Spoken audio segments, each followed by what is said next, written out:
slowly across those roads. Make sure you keep your entire party together. We're going away in just 10 minutes, start our journey. On the right hand side, watch your hands, arms, feet, and legs. Just be standing shut. Watch your hand. Watch your hand. Your hand.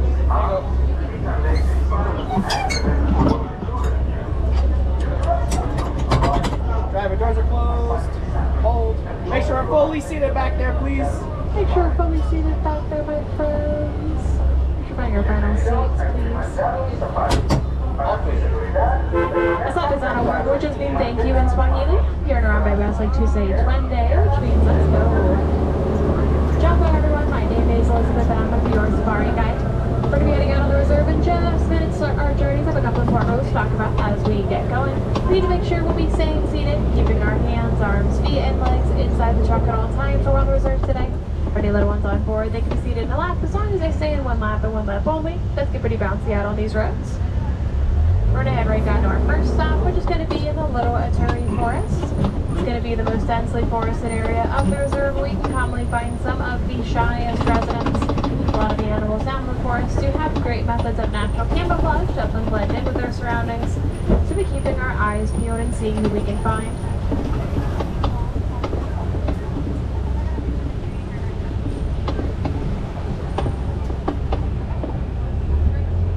Now on our right hand side, there is an okapi hanging out just across the water from us, back by that bamboo in the shade. We'll have a little bit of a better look at that once we pull forward. The okapi does look a bit like a zebra since they have their nice striped pants on, but they're actually one of the closest relatives of the giraffe and not the zebra. The okapi have those black and white stripes on their fur to help them blend in with the sunlight and the shadows that you'll find in the rainforests of Africa where they make their homes. They're very good at blending in and going unseen.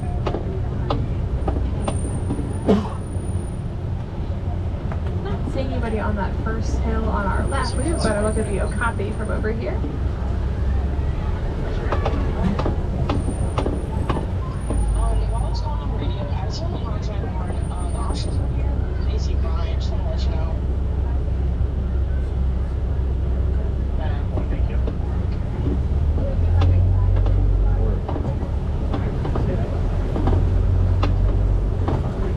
A bongo on our right hand side. That copper colored antelope staring at us from behind the bushes right there. They're right out in front of us right now. The bongo is one of the shortest and heaviest types of forest antelope you'll find in Africa. They can weigh in at around 900 pounds. They're kind of short and stout. It helps them to hide in the underbrush and not be seen by any predators who might be in the area. We also have a black rhino coming up on our left hand side. They're laying in the shade right here with these rocks, kind of looking in our direction. Black rhinos are the smallest rhinos you'll find in Africa. They weigh in at somewhere between 2,000 and 3,000 pounds. So not very small, but smaller by comparison. They're also pretty solitary animals. They do enjoy their own company, and we'll commonly find them hanging out in more forested areas of Africa where they're known to eat the leaves off of trees and bushes with the help of their hook-shaped upper lip. On our right, there's also some greater kudu laying at the top of that hill, the tan antelope with the white stripes and no horns. We know that those are female kudu, only the males have horns. The females are also a little bit more social than the males, commonly found in groups of under or around 10. Males are mostly solitary. And finally, on our left, there are two black and white birds. They're sitting down facing away from us right now. Those are the saddle-billed storks.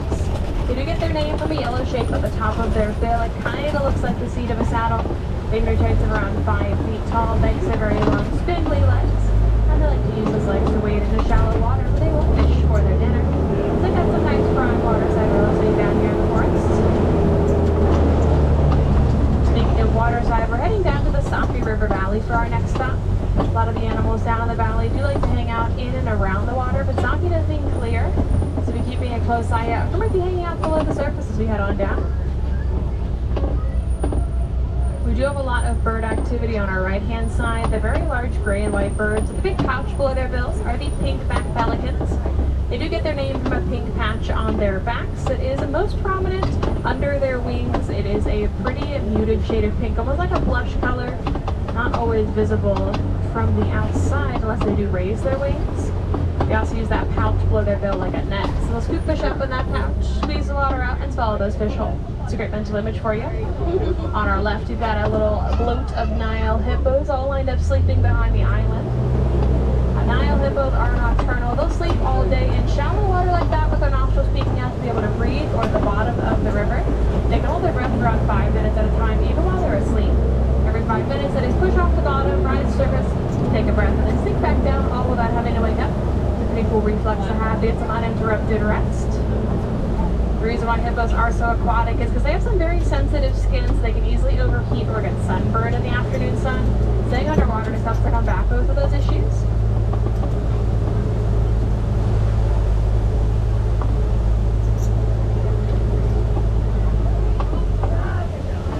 Also got some Nile crocodiles on our left-hand side, hanging out in the shallow end of the river. Nile crocodiles are the largest crocodilian you'll find in Africa. They're also one of the largest in the world. They can reach length of around 16 feet long, also weighing at over 500 pounds, which is pretty big for a crocodilian. To go along with that, they also have an incredibly strong bite force that helps in their upper jaw and allows them to bite through the bones of their prey. On the prey of a Nile crocodile, anything as small as a fish you'll find swimming in the river with them, or as big as a large mammal who might make their way up to the water to try to get a drink. They're very opportunistic predators, which is a fantastic survival skill.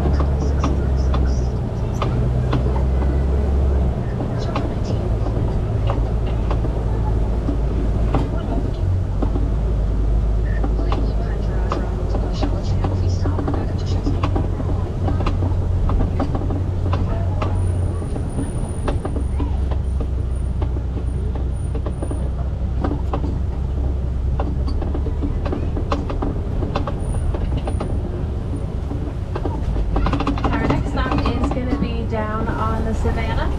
We'll be looking for a lot of what are known as migratory species down here. So animals who spend almost all their time on the move between sources of food and water. Our resources on the savannas of Africa can get pretty scarce, especially during times of drought when rain might not fall for weeks or months at a time. But some of the world's largest land migrations also take place on the African savanna. So be keeping a close eye out and seeing where everyone is hanging out as we head down the last little stretch of this hill. Reserve 19.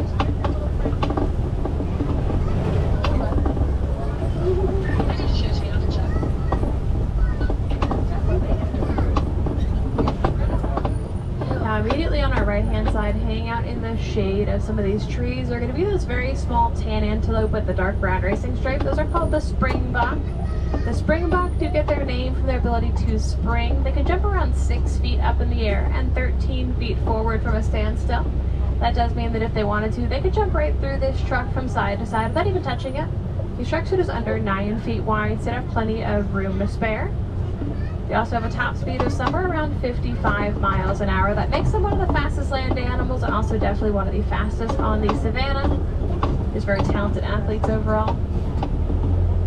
It's actually why they're the emblem for the South African rugby team. Very fitting.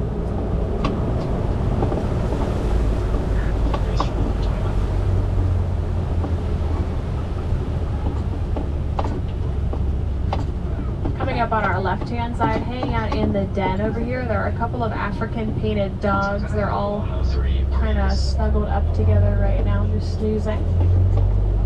African painted dogs are really social species of wild dog who have not been domesticated. You'll find them in groups of around 5 to 15 individuals on average. They're very social animals. They're also one of the most successful hunters in Africa, beating out cheetahs and lions. It's because they'll hunt as a pack and chase their prey until they drop from exhaustion. They're a very, very successful, very cooperative hunter.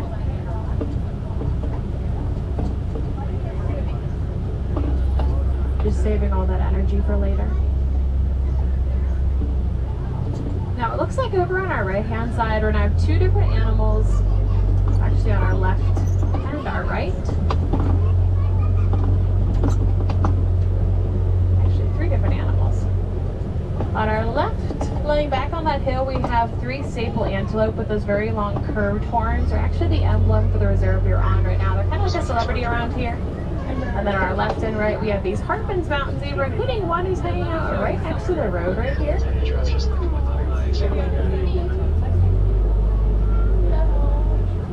Got one of the foals on our right hand side, another foal on the left.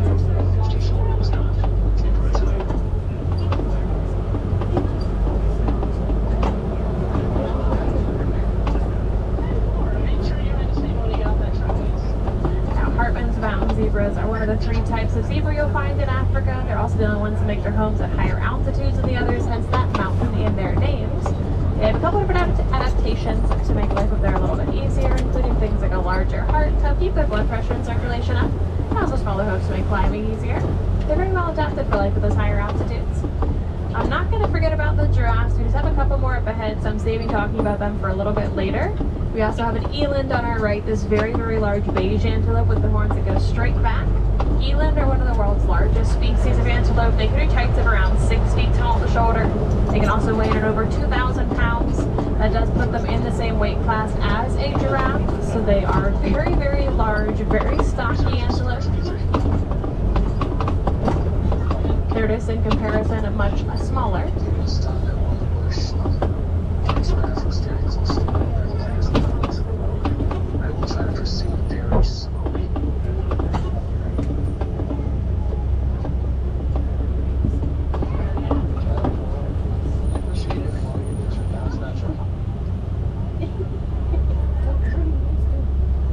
Now we've got 2 giraffes over on our left-hand side, the one that we passed by a little bit ago at that far tree, and also one right here. The truck up in front of us is holding for a giraffe who's really, really close to the road or potentially in the road. So we're gonna hang out here for just a minute. I'll inch a little bit closer so we can get a better look at our friend on the left, but we're gonna hang out right here. My friends, the first couple rows can at least get a better look at their face from over here. There'll be more up ahead though, so don't worry if you can't see them quite yet. Now the giraffes we have on the reserve are Maasai giraffe. They're one of the 4 different species of giraffe you'll find in Africa. Maasai does refer to where they are found, not the messy color of their, or the messy pattern of the patches on their fur. This sounds similar though, so Maasai, messy. Can help you to remember that we are looking at Maasai giraffe here. Giraffes as a whole are the tallest land animals. They have a pretty wide variance in their potential height. They can be as short, in quotation marks, as 13 feet tall or as tall as 18 feet at the very high end of their average. They are the natural tree trimmers or pruners of the savannah. Because they can reach foliage no one else can, they are going to be actually keeping up with helping to keep the trees growing just by snacking from them. It's pretty cool that they're able to safeguard their own food like that.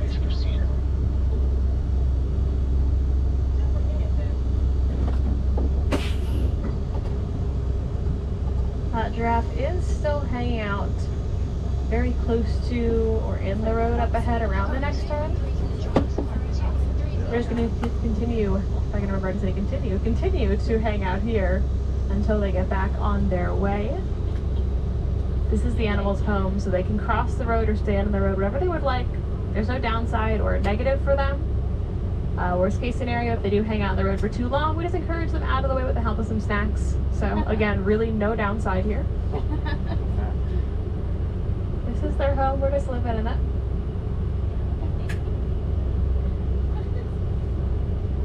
If anybody can see that giraffe on the left, they look very silly trying to eat right now. Just wobbling their head all over the place. They're not exactly known for looking very elegant. They can use their tongue to strip the leaves off of branches. Their tongue's about 18 inches long, so about the length of our forearm, and it is pretty tensile, like a finger. So they have a lot of dexterity to be able to do things like stripping those leaves off branches.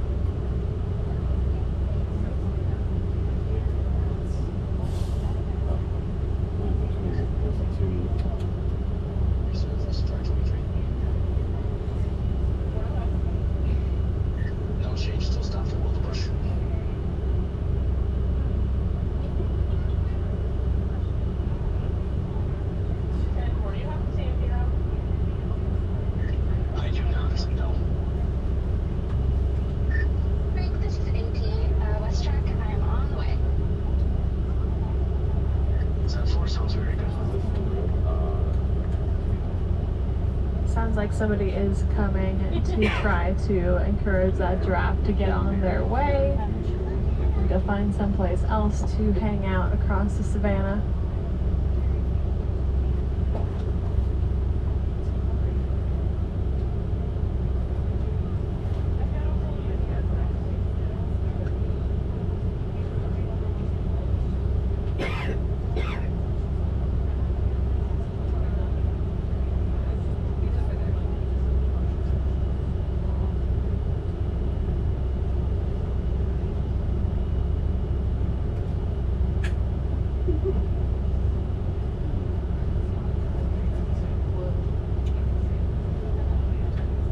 If anybody does have any questions while you're hanging out here, I'd be happy to answer one or two of those for you. In case you have anything that you would like to know, you don't always have the chance to ask or never really hear us talk about as much.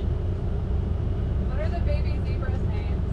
Their names, I cannot say them on the reserve because we don't use the names of the animals because most of them are trained to respond to their names. If I or you remember, I can tell you one of them when we get back to unload. Thank you. Of course.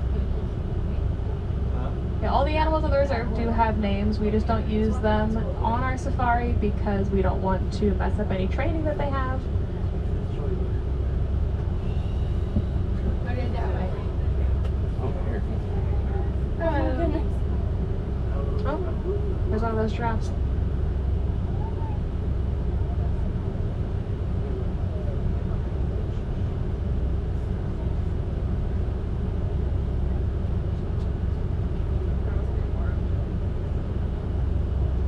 Something interesting about giraffes that is really unique to them and to okapi, one of the lesser talked about similarities between them, is actually how they walk.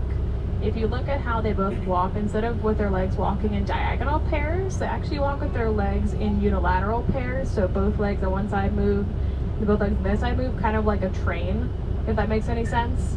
So it'll be left front, left hind, right front, right hind. It creates some of that kind of really unique movement. It creates that unique motion that we see. I'm sorry, I'm laughing at my radio. Oh my goodness. Okay, we now have one of the giraffes walk crap. Well, I guess that giraffe that was that just walked over here touched the truck in front of us, and that was what my coworker was calling in about, which made me giggle. But the fact that they have that unique walk does create a lot of the kind of elegant, very smooth look to giraffes when they move. They do have a normal 4-beat run though, so they have a 4-beat gallop like other animals do. Just looks very silly as their legs are so long, they look like they're moving in slow motion.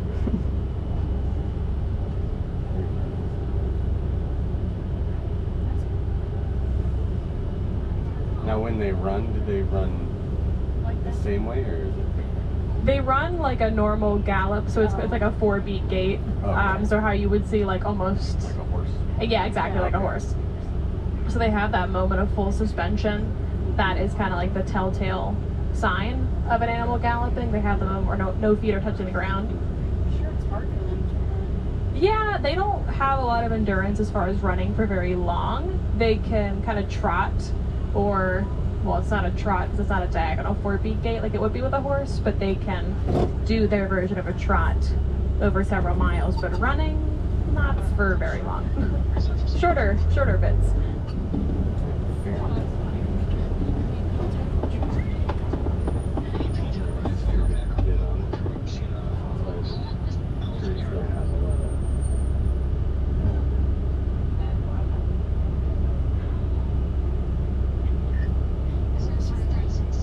I'm actually not sure what.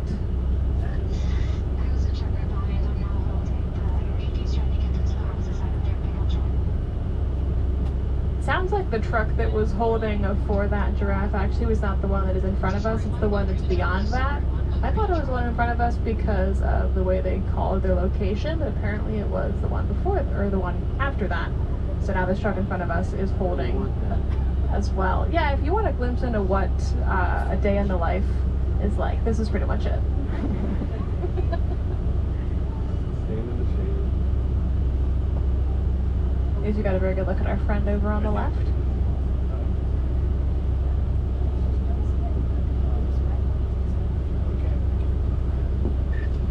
Reserve Safari 36.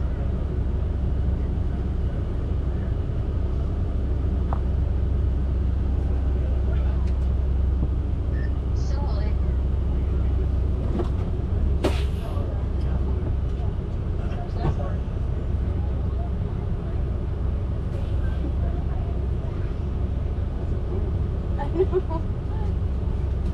Reserve Safari.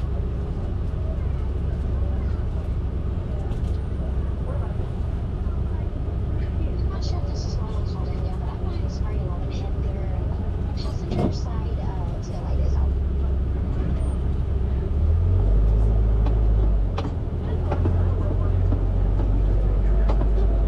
Alrighty, Jim. Let's see where everybody is Reserve Safari 36. hanging out now.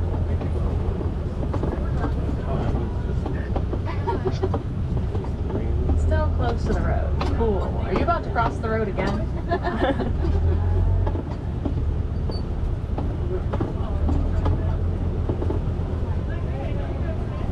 They're inevitably going to follow that green truck, so they're gonna cross the road. We do have some wildebeest over on our right hand side now.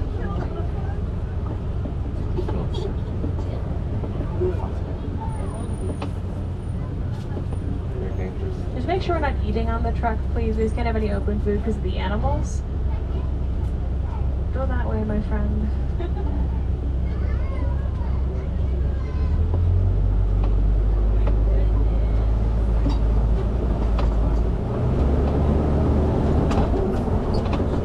We're not going to linger there. We don't want to end up in another delay. Yeah. Let's get back on the way.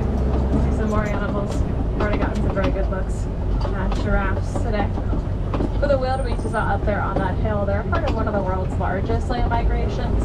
They can migrate in herds of up to 1.5 million. That does make them one of the most densely populated animals on this planet behind us as humans. And thank you for your patience, everybody else. We sat through that stop. I appreciate you sticking with me.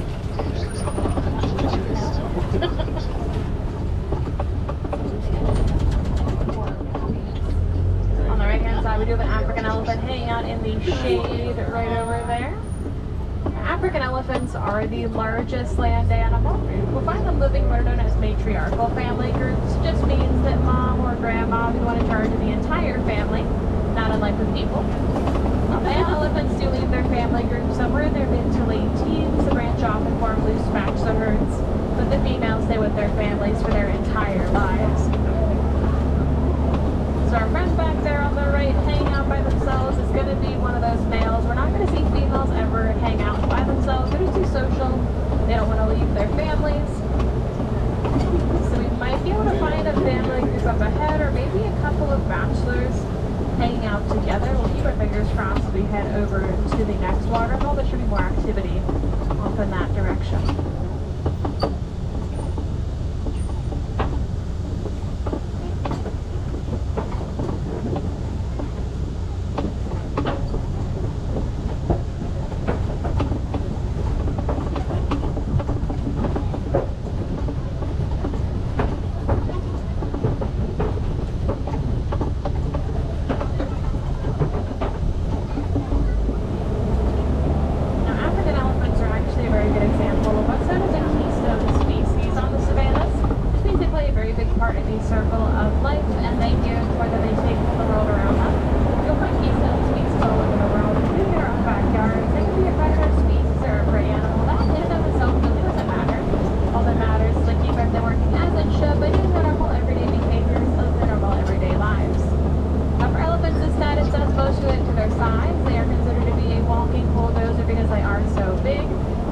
The largest land animal. If anybody looks over on the left, mom and baby are kind of in a hard spot to see right now. They're going to be kind of close to the water, although I don't know if we'll be able to see them from over there. They just caught a glimpse of them. They're hanging out on our left-hand side near the shade of all these trees up ahead. Actually, they're heading down to the water. That's a good sign. Now, what African elephants can do that is so cool because of their size is the fact that they can shape the world around, and they do things like pushing over entire trees, get the very tasty snacks at the top of those trees. That does mean they're also freeing up space for new plants to take the place of the old growth in the process. They can also pave paths to wooded areas to make those areas more accessible for themselves and for smaller animals. They can also smell sources of food and water, even underground springs from miles away because of their very large nose, aka their trunk.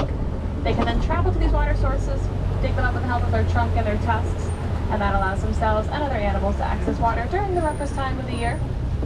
I think Baby's in that corner on the far left-hand side. I can't see her, but I saw her walk down. I think Mom is over there too. I can see what looks like Mom over there, or at least an adult over there with her.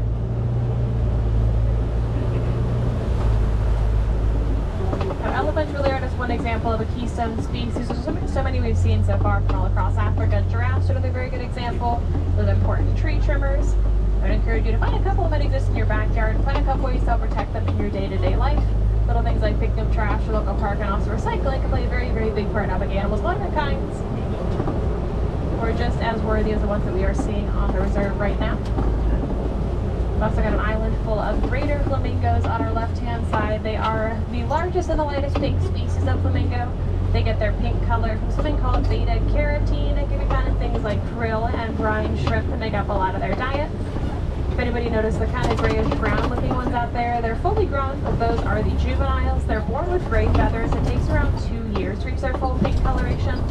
It is a very, very slow color change process just to metabolize that beta carotene.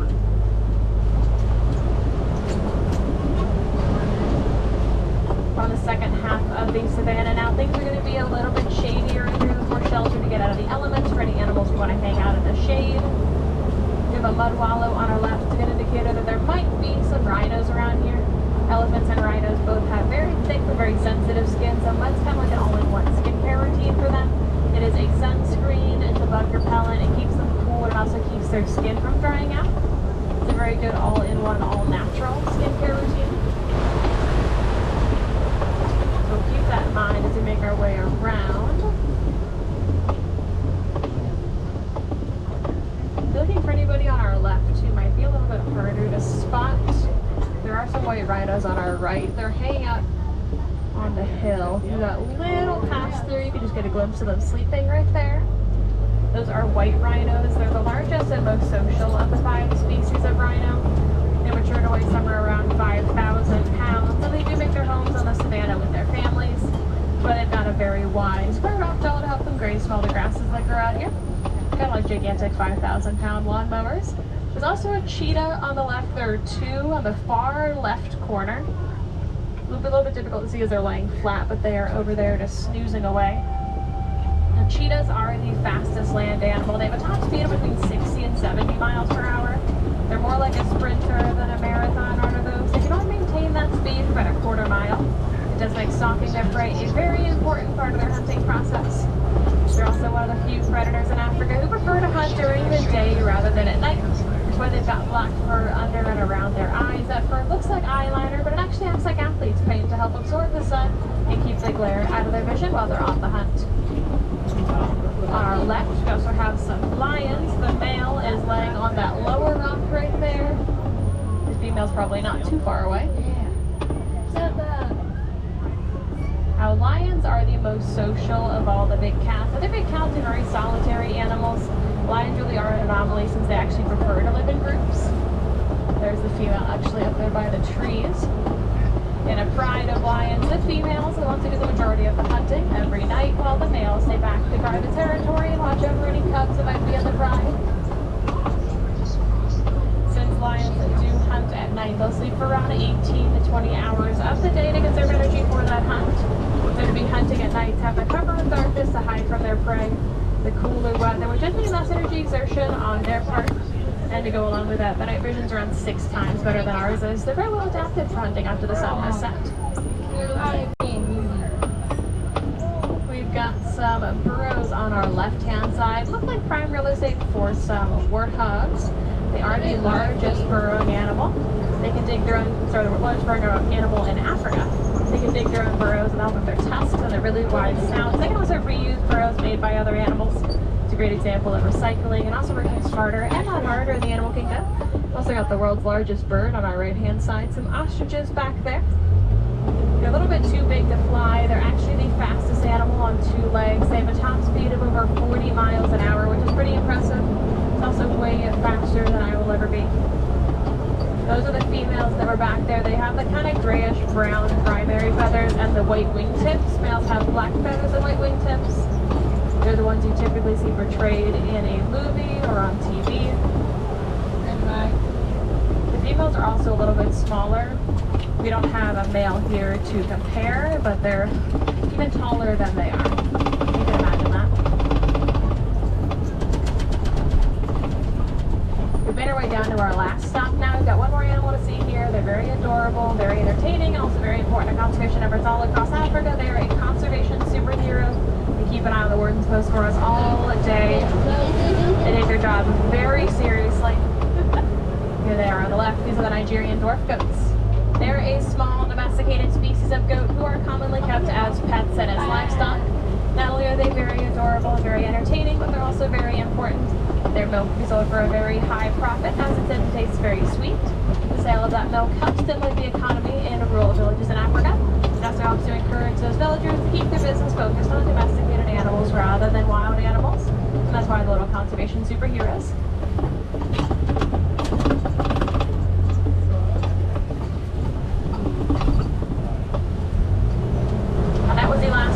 Safari today, which just means it's time to head back to the village to continue your adventure here today. There's still plenty more animals to see around the rest of the park. You can go check out the Gorilla Falls Trail by our exit or the Maharaj Jungle Trek over in Asia. These are both self-guided walking trails that are fully accessible for strollers and wheelchairs. You can spend as long as you want on these trails admiring the animals and also learning about them with the help of my friends in green and the Wilderness Explorers who meet along your journey. Now, if I have any Wilderness Explorers on board who still need their safari badge, you put on the Simba one.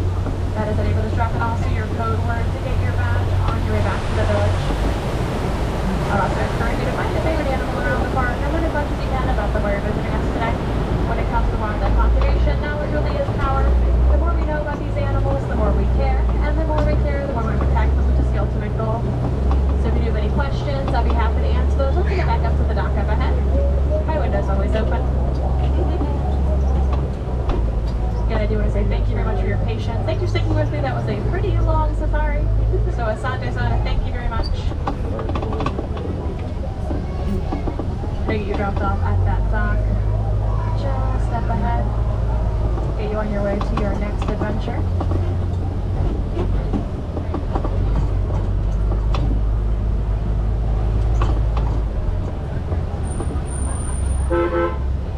We're getting ready to say goodbye. We don't say goodbye here in Harambe. Instead, we say Kwaherini, which means goodbye, or to go well in Swahili. And that's today we're dropping you off here. It's going to be Kwaherini, everyone. Asante-san, I was saying thank you for joining me today. It was a pleasure to have you on board.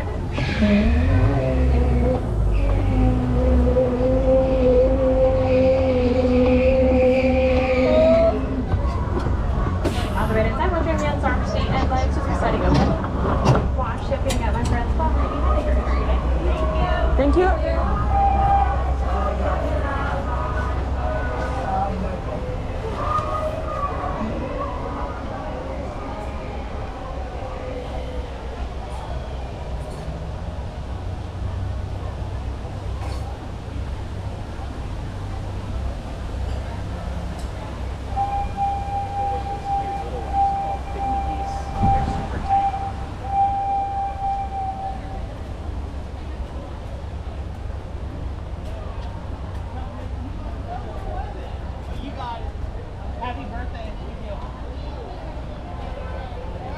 Good morning, how we doing? Fine, thank you, and you? What do you want to eat?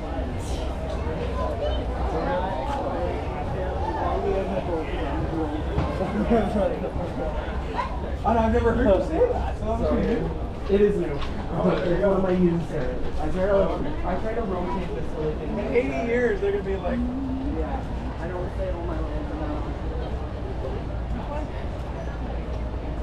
Eat in, it's going to get really busy.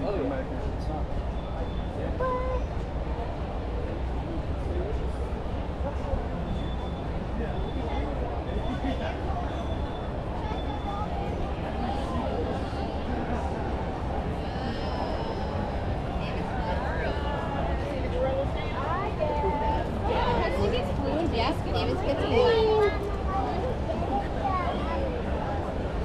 Lori. That one. Come here.